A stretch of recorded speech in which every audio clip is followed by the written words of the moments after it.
Rumah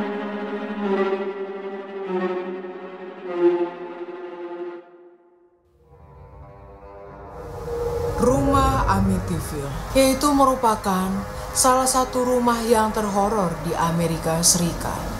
Konon, jika lu ngelewatin rumah itu aja, lu udah bisa ngerasain auranya yang gelap dan aura yang gak ngenakin. Even kalau lu itu gak tahu sejarah rumahnya tuh kayak gimana. Dan kasus Amityville ini merupakan salah satu kasus yang pernah ditangani oleh pasangan paranormal investigator yang terkenal, yaitu Anne and Lorraine Warren. So what is really going on inside this house?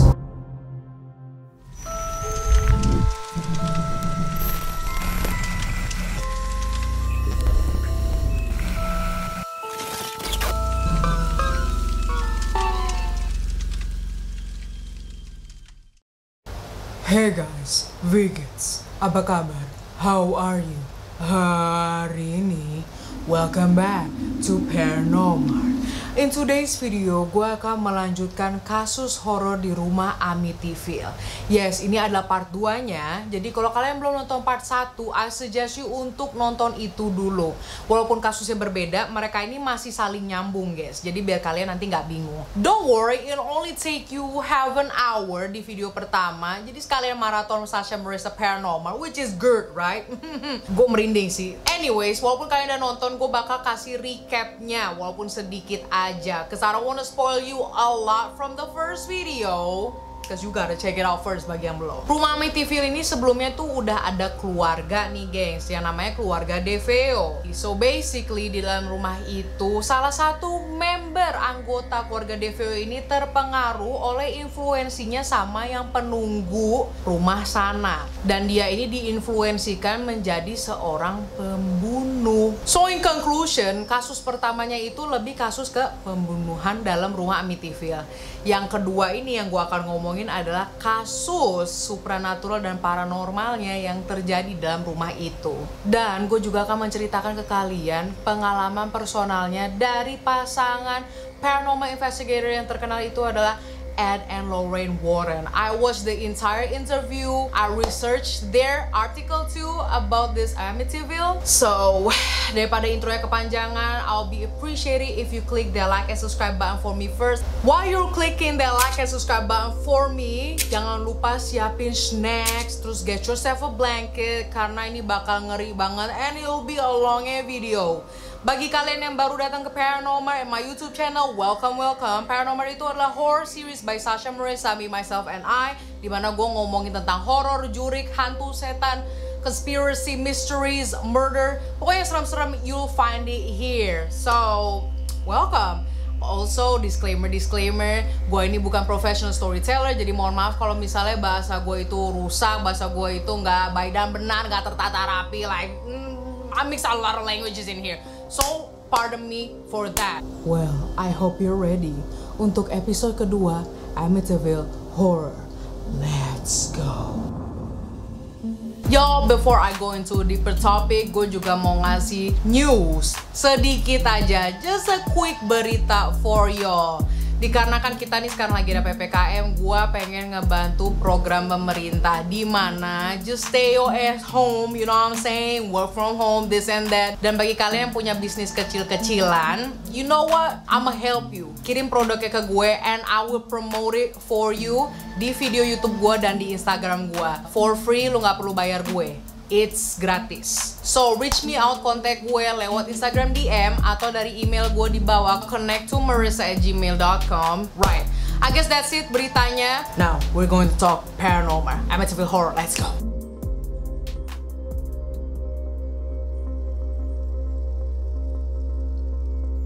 Setelah kejadian yang mengerikan di rumah Amityville ini menimpa keluarga DeFeo, it didn't stop there.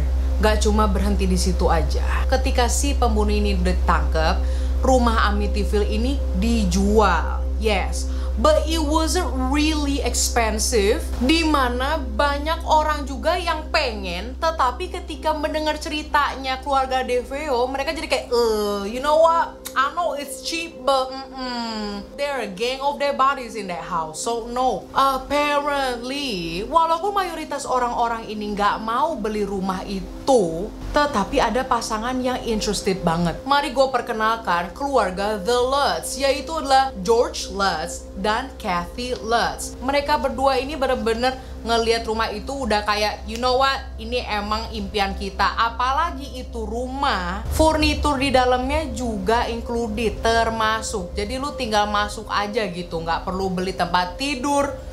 Tempat tidur ya we, nah gonna spoil it. Sofa-sofa, this and that, TV tuh udah ada di sana semua, nggak perlu pusing nyari furnitur lagi. So like, damn, why not? Nah, ketika mereka ketemu sama realtornya, of course lah, yang namanya penjual rumah ini kan kebanyakan tuh menutupin case. Tetapi karena kasus di dalam rumah Amityville ini terlalu terkenal dan terlalu, so penjual rumahnya ini tetap ngasih tahu what's really going on in that house. Ketika si George sama Kathy ini udah dikasih tahu sejarah rumah Amityville-nya ini, mereka tetap nggak apa-apa, nggak peduli, saya no worries. Timeline di sini itu adalah 13 bulan setelah kejadian rumah DeFeo. Ketika George dan Kathy pindah, nggak cuma mereka berdua aja, tetapi Kathy membawa 3 anaknya. Jadi doi ini janda, alright. Dan nama-nama anaknya itu adalah Daniel, Chris, and Melissa, atau yang dipanggil Missy.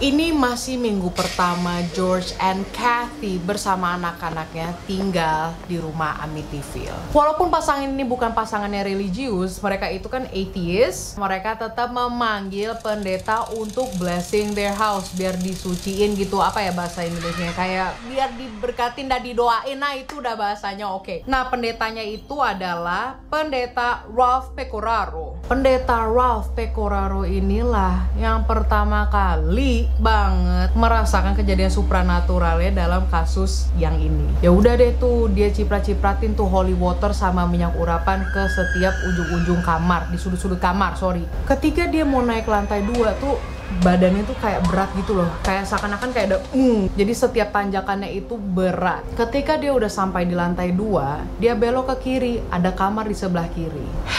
Sebelum dia masukin kamar, di telinganya Father Pecoraro, pendeta ini, ada yang teriak, "Get out!" Yang artinya keluar, dan kenceng banget di kupingnya si pendeta itu, bener-bener kayak di samping sini.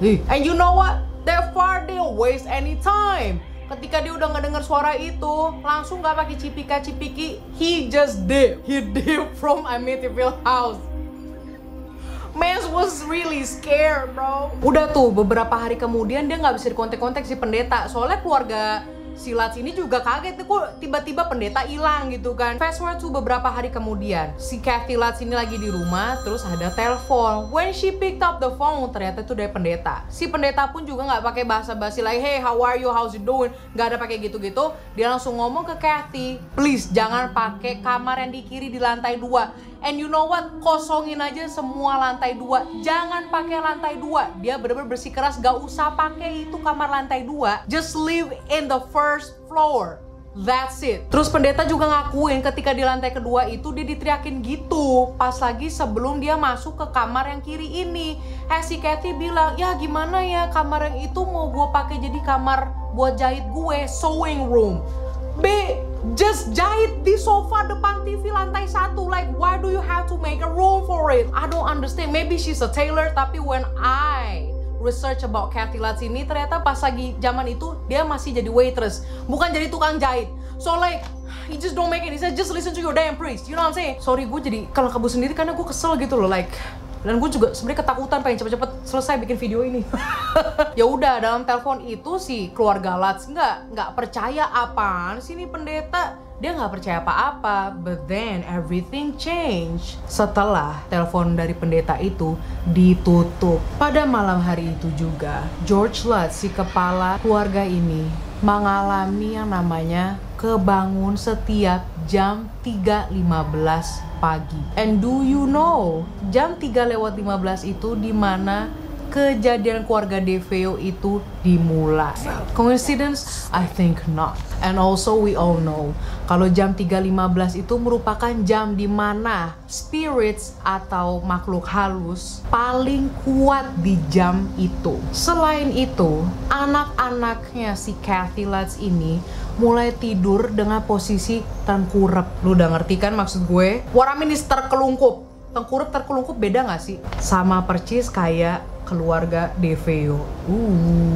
Gak beberapa lama kemudian setelah Father Pecoraro ini menelpon keluarga Lutz, Missy atau Melissa anaknya Kathy ini yang masih berumur 5 tahun tiba-tiba berdiri di depan jendela, dan George ini kondisinya lagi di luar rumah jadi bisa ngeliat jendelanya gitu, and it's already night dan ini udah malam. Tiba-tiba si George ini ngeliatin Missy, pas lagi matanya difokusin ada sebuah figur laki-laki yang tinggi berbadan manusia tetapi dengan kepala babi dan matanya itu merah.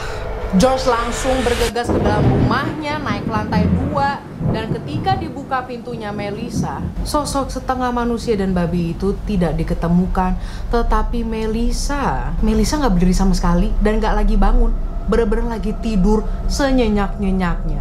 George was shocked about it. Esok hari setelah kejadian tersebut, Missy cerita ke orang tuanya sembari makan sereal, "Ma, Pa, aku ketemu teman baru dong di sini. Namanya Jody." Who the hell is Jody? Nggak cuma itu, George ini sering banget menemukan istrinya yang sedang tidur ini mukanya berubah. I'm talking about istrinya ini tiba-tiba mukanya kayak nenek-nenek. Mending nenek-nenek umur 50, itu nenek-nenek kayak umur 90 tahunan gitu. Gue jadi merinding karena yang di bayangan di pala gue itu tuh kayak nenek-nenek yang film The Shining itu loh. Yang nge-confirm ini nggak cuma George, tetapi ibunya Kathy langsung pas lagi nginep di sana. Dia juga ngeliat bahwa anaknya tiba-tiba mukanya berubah ketika dia tidur. A lot of things happen kan sama keluarga Lutz ini. Ketika mereka mau escape, bukan kabur keluar rumah ya, maksudnya kabur dari kamar A ke kamar B gitu. Nah, setiap dia mau buka pintu, sebelum buka pintu itu pintu didobrak terus dicopotin weh. Brak, pintu copot sendiri, terus banyak serangga yang masuk. I'm talking about bukan kayak 5 nyamuk. It's like a gang, 1000 lalat tiba-tiba nyerang ke muka lo. How is that possible? Selain itu, langit-langit di rumah sering banget yang namanya keluar slime, kayak ke bawah meler gitu loh, kayak ingus. Lu mau tahu gak sih? Selain kayak ingus-ingus itu, darah yang ngucur gitu weh dari dinding. What the hell is going on in that house? Yang tadinya mereka nggak percaya sama Tuhan, keluarga ini mulai naruh-naruhin salib di setiap ruangannya. And you know what? Gak ada angin, gak ada gempa, itu salib kebalik, jreng. And this is the interesting part, yang gue juga nggak mention di part 1. Ketika keluarga Lutz ini membeli rumahnya, udah pasti kan dia dikasih blueprintnya, atau enggak cetakan aslinya tuh kayak gimana rumahnya, desain aslinya gitulah ya. Keluarga Lutz menemukan sebuah ruangan dengan pintu yang berwarna merah di dalam basementnya, tetapi di blueprint itu nggak ada. Begitupun juga dengan keluarga yang sebelumnya, keluarga DeFeo. Keluarga DeFeo pas lagi ngebeli rumah Amityville ini, pintu merah yang di basement ini itu tuh nggak ada di blueprint. Ini kamar apaan nggak tahu gitu loh. Nah, si keluarga Lutz ini kepo kan, apa sih nih pintu merah ini, dalamnya kamar apaan sih? Dia bawa anjingnya. You know, kalau anjing itu sense-nya lebih kuat daripada kita. Si anjing depan pintu nih, buntutnya langsung ciut, woy, langsung masuk ke dalam, langsung ketakutan. He didn't even bark, dia itu nggak pakai gonggong, tapi kayak ketakutan gitu. The paranormal activity-nya itu didn't stop here, belum selesai juga gua. Pada suatu malam hari, si George ini lagi tidur, terus tiba-tiba George denger ada yang ngeband di lantai 1. I'm talking about bener-bener kayak ada coach dang, you know what I'm saying? Bener-bener rame banget sih lantai 1. It's not from the neighbor. Karena lu tahu sendiri kan, kalau misalnya suara dalam rumah sendiri sama di luar lu bisa bedain kan. Si George tuh bener-bener positif. Ini di lantai 1 beneran. Dia berasa getarannya musik di bawah itu gitu loh. Ya udah deh tuh si George ke bawah ke lantai 1. Pas lagi dia ke lantai 1, gak ada band, itu musik dari mana? Tetapi furnitur di lantai 1 itu kayak dipinggirin ke pojok, seakan-akan tuh di tengahnya buat dance floor, buat berdansa. Dan karpetnya itu juga udah di roll gitu loh, biar jadi kosong tengahnya. Bulan Januari tiba dan keluarga Lutz ini menimpa kejadian yang sangat mengerikan di dalam hidupnya, sampai si Lutz ini nggak pernah cerita sama siapapun sampai saat ini. Akhirnya pada 14 Januari tahun 1976, keluarga Lutz ini memutuskan untuk cabut secabut-cabutnya dari rumah itu.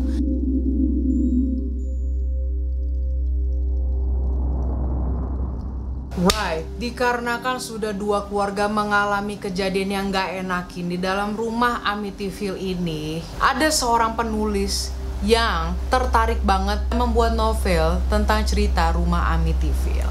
Pada tanggal 13 September tahun 1977, itu buku dikeluarin deh tuh. Yes, this is the first book tentang Amityville. Banyak yang mengkritik kalau ini tuh kejadiannya hoax, maksudnya palsu ini itu. Gak lama kemudian ada seorang interviewer yang menginterview si penulis buku tersebut, yaitu adalah Jay Anson, penulisnya ya. Dia ditanyain gini, lu pernah gak sih ngerasain kejadian yang aneh-aneh ketika lu nulis buku itu?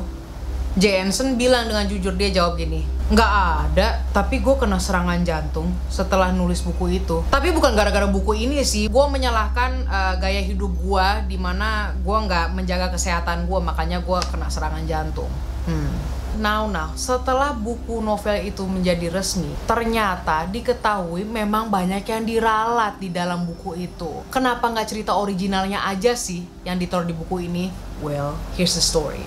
Lo masih ingat kan interviewnya tadi tuh nanyain, lo pernah nggak ngerasain apa-apa? Di balik pertanyaan tersebut ada ceritanya. Setelah si Jay Anson ini menyelesaikan buku Amityville Horror ini sebelum diresmiin ya udah deh tuh original manuskripnya itu dia kasih ke 3 rekan kerja terdekatnya Jay Anson ini. And you know what? Mereka semua meninggal.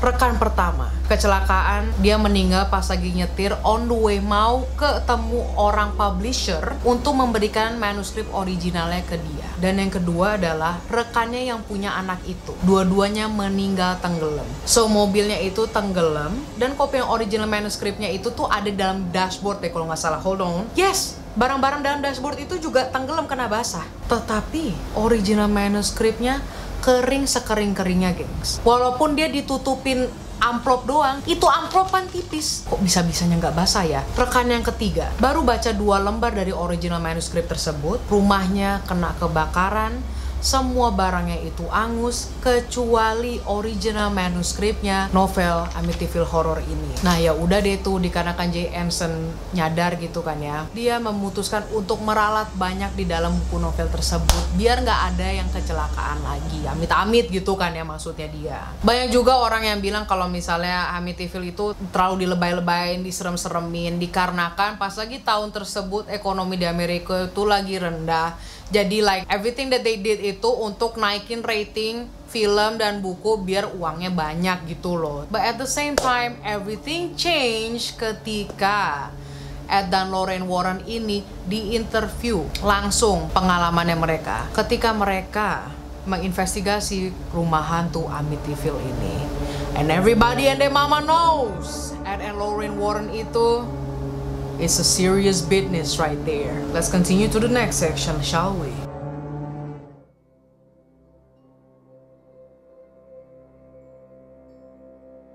Right, sebelum gue menjelaskan lebih lanjut tentang pasangan Ed and Lorraine Warren, did I tell you kalau misalkan keluarga Lutz ini cuma hidup di rumah Amityville sebelum mereka cabut itu selama 28 hari aja. Yes, bukan 28 bulan, no, 28 days only. Semenjak mereka cabut, media, berita, this and that itu jadi interested. Pada suatu hari, Ed dan Lorraine Warren ini baru aja nyelesain kasus di luar negeri. Mereka lagi nggak di Amerika pas gitu. Tiba-tiba dia dikontak sama salah satu news anchor, pembawa berita dari Channel 5 yang namanya itu adalah Marvin Scott. Marvin Scott itu udah ketemu sama pasangan Ed and Lorraine Warren ini pas lagi mereka nanganin sebuah kasus horor di gereja yang berhantu di New Jersey. Dan Marvin ini bilang ke pasangan Warren ini bahwa they need to investigate this certain case yang masih anget, masih fresh dan ada di Amityville. Ed and Lorraine Warren langsung mengosongkan jadwalnya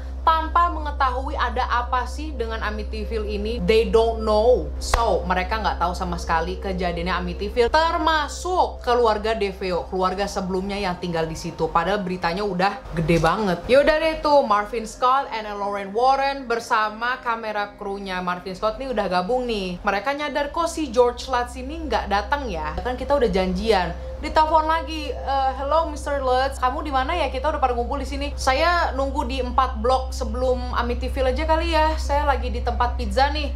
Gue nggak mau ke situ. Bayangin dia nggak mau bener-bener ngejauhin rumah itu sampai 4 blok jauhnya. Ed Warren ke tempat pizza itu, ketemu sama George Lutz, dikasih kuncinya. Terus dia nanya ke George kan, emangnya kenapa rumah Amityville ini? Si George Lutz cuma bilang, lu tahu kok.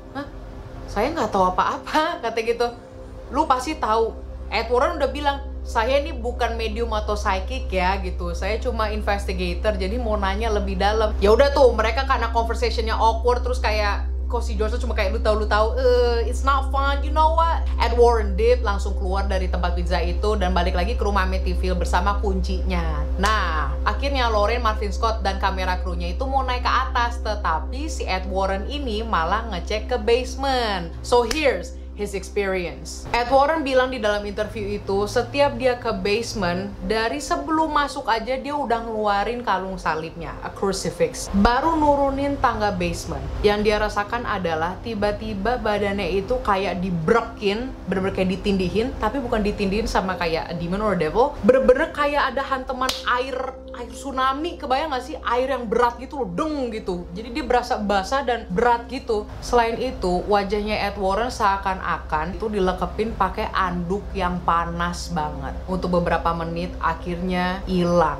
Jadi yang dia rasain pertama adalah unsur air. Nah, di waktu yang bersamaan ketika si Ed tadi lagi mau turun tuh ya, sebelum kejadian tadi, Lorraine naik ke atas. Pas Lorraine menginjak anakan tangga baru yang pertama, penglihatan Lorraine langsung berubah.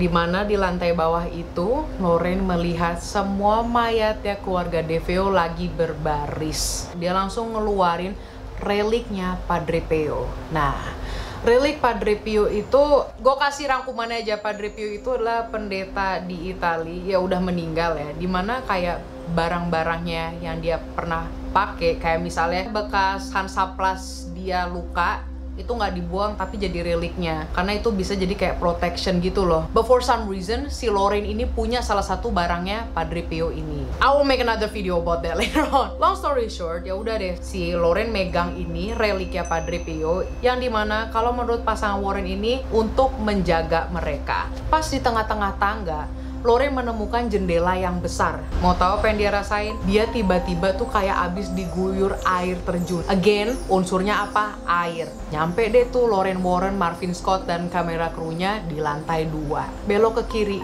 ke kamar sebelah kiri. Si Lorraine masuk ke kamar jahit itu. And what happened was, Lorraine dikasih penglihatan yang vivid banget dan sangat disturbing. Dimana juga pas lagi interviewnya itu, pas lagi dia mau ngejelasin, malah di-cut sama interviewernya. Gue nggak tahu kenapa, mungkin ada alasannya, but mereka nggak terusin apa yang pas lagi Lorraine mau omongin tentang kamar itu. So, di dalam interviewnya Ed and Lorraine Warren ini, si interviewer juga ngasih fotografi-fotografi dari mereka dan Marvin Scott, dan minta Ed and Lorraine Warren ini untuk ngejelasin ini foto-foto apa. Ini rumah Amityville, yes. Tetapi komenannya Ed dan Lorraine Warren bikin lo merinding sih. Lo mau tahu nggak koordinatnya rumah Amityville itu berapa? 40,666. Dan di sini juga foto dari Ed and Lorraine Warren. Kalau di rumah ini tuh ada foto patung. Di belakang foto patung ini ada ceritanya. Patung ini dari Montreal, Kanada. Lebih tepatnya itu dari Saint Joseph Shrine. Nah, nih gue balik lagi nih ke keluarga DeFeo. Dan gue nggak ngasih tahu di part 1. Kan mereka juga nggak percaya sama tahayul-tahayul gitu lah ya. 6 bulan sebelum kejadian kasus keluarga DeFeo, Mr. DeFeo ini terbang ke Kanada. Dan pas lagi pulang, dia bawa pendeta. Katanya untuk nge-eksorsis rumahnya, bersihin rumahnya.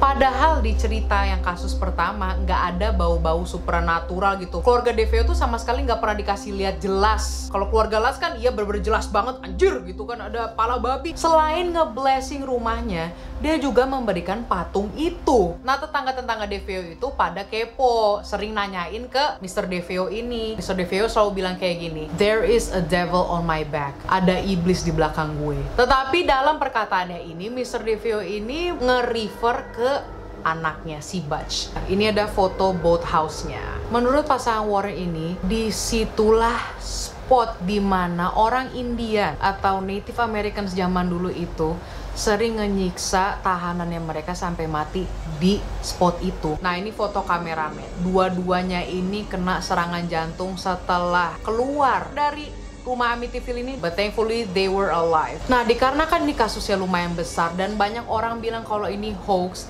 Ed dan Lorraine Warren ini benar-benar ngeinvestigasi nggak cuma sama Marvin Scott aja. Tetapi berapa hari kemudian, pasangan ini membawa Dr. Brian Riley dan Alberta. Mereka ini pasangan psikologis dari Inggris langsung. Lalu selain mereka ada Dr. Carlos Osis, merupakan President of American Society for Psychic Research. Dan yang terakhir adalah Dr. Alex Tanis dari Duke University.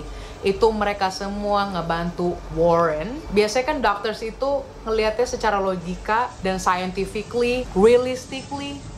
Well, semua dokter itu udah nge-confirm bahwa emang rumah itu berhantu. Let's continue, y'all. This is getting juicier terter. Dokter-dokter tersebut bersama pasangan Warren ngumpul bareng George Lutz dan istrinya Katie Lutz untuk menjalankan tes polygraph. Yaitu kalau bisa dibilang juga ini tes kalau lu bohong atau enggak. Nah itu deh. Tes poligraphnya ini langsung di-conduct langsung sama President of the Polygraph Association of America, yaitu Mr. Chris Guggins. Ya udah deh tuh, dites George sama Katie Lutz mengenai kejadian yang mereka alami di rumah Amityville. Dan semua jawabannya itu mereka jujur. Gak ada tanda kebohongan sama sekali. So all of them were true. Yes, tuh ngeri gak sih?